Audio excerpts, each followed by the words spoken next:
All right. Hello, everyone. Welcome to Sales Assembly's Study Break. I am Christina Brady, President of Sales Assembly. Want to give a quick shout out to Vidyard, our sponsor. And I'm here today with Samantha McKenna. Samantha, tell us a little bit about who you are and what you do.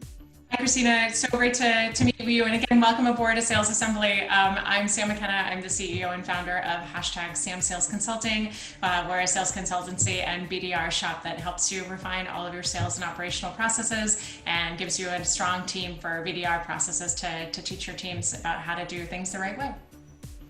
Awesome. And for today, one thing that has been really top of mind is when we think back to this time in all of our lives. Life, if anything, is just a series and a collection of different memories. And every person that you interact with, you have a meaningful part in who they are and who they turn into and what memories they have. And so when you think about the role of a sales leader in the day-to-day lives of their peoples, how do you think about the responsibilities of just holistically the working environment and lives that we're helping our people create? Great question. So I think if you think about it, we remember all of our bosses that we've had, right? For better or for worse, sometimes for worse, but we remember all the bosses that we've had. They've played a role in our lives. And I think one of the things that I've always tried to hold true to my own mantra is to set my bar higher than what I think I can achieve. And this is a great lesson that comes from my mom, just in terms of client service, in terms of how we engage with our customers, but also how we engage with the people that report to us. And what I mean by that is to think about your role as a leader, not to just show up for one-on-ones and say, how's it going? Not to just say, what's your forecast and did you hit your number? It's not to do those things from a sales perspective. It's also to create these incredible memories for them as they go along the way, through the losses that they have in their career to the wins. And so one of the things that I would say is to think about how you can elevate your own bar. Think about how you can do things really uniquely for your employees. And I'll give you a few examples of things that I've done in my own career. One, as silly as it may seem, I never forget a birthday. So when somebody either tells me what their birthday is, I'll write it down, or I'll just go to HR and I'll say, hey, what's the birthday of my entire team? I'll write that down. I always do something. It's a silly little thing, right? But it's so great because you show the person that you remember.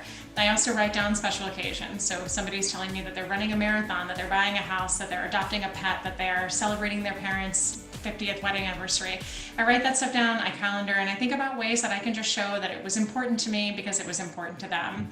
And then I think about other things. How can you, repair a loss that a rep has had and try to make that better? Or how can you make a win even more monumental? So if your rep wins a massive deal, how can you build something to maybe commemorate that? Frame the contract, think about a little plaque that you can create, send an expensive bottle of champagne so they can toast to it.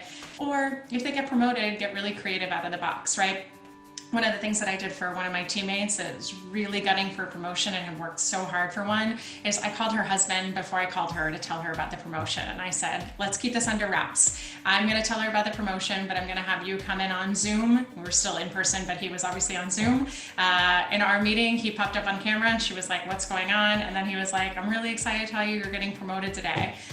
What an amazing memory that was for them, and something that she tells me, I think 7 years later, that still really is impactful to her. So as a leader, just think about that. You have the opportunity to shape and kind of puppeteer these experiences that your teams have, and what can you do to make it really exceptional versus just status quo?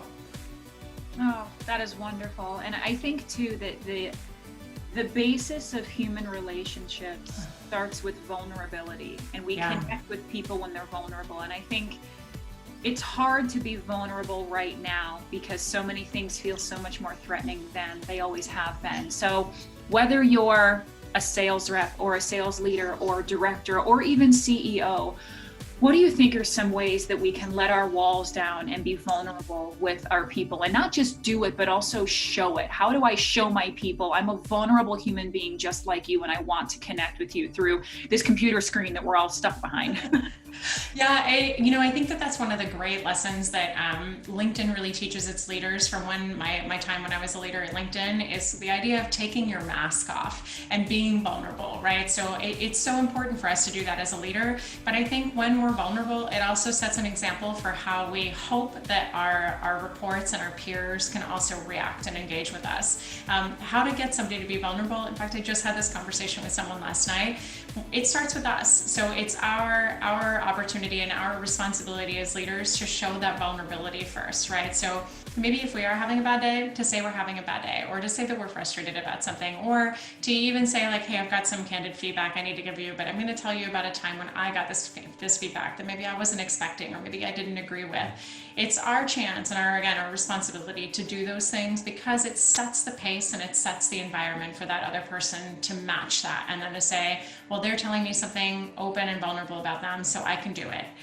I think the other thing that I would say, if this is kind of your first foray into being vulnerable, is to know that it's probably not always going to happen in the first shot. So if you're being vulnerable and you share and you think, okay, if I share, then they're going to share, it might not work out that way the first time. So continue to do that. Set the example and let a person either share immediately because that's their nature, or to slowly crawl into that and eventually start to be vulnerable back with you.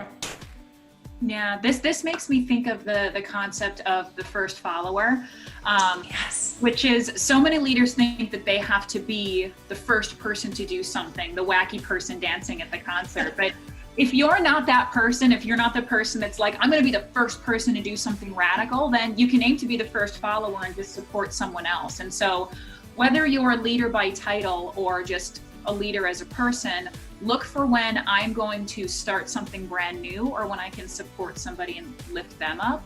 Yeah. And I think it goes for reps on phone calls too. A lot of times when I listen to a sales rep their first time on a call, or when their first year of doing the job, they're afraid to admit when they don't know how to do something, or when they don't know the answer to something, because vulnerability is so threatening. And so the idea is like, we're all human beings, and it's okay to say, hey, you know what? I'm 3 weeks in the job and I haven't gotten a question yet. I promise I will get back to you, and that vulnerability, it's disarming. And so learning how to do it well, this was a wonderful reminder. Thank you so much. My pleasure. Thank you so much for having me. Yeah, absolutely. And thank you everyone for joining us for another study break. Once again, thanks for Vidyard for sponsoring the content, and we will see you next week. Bye everyone.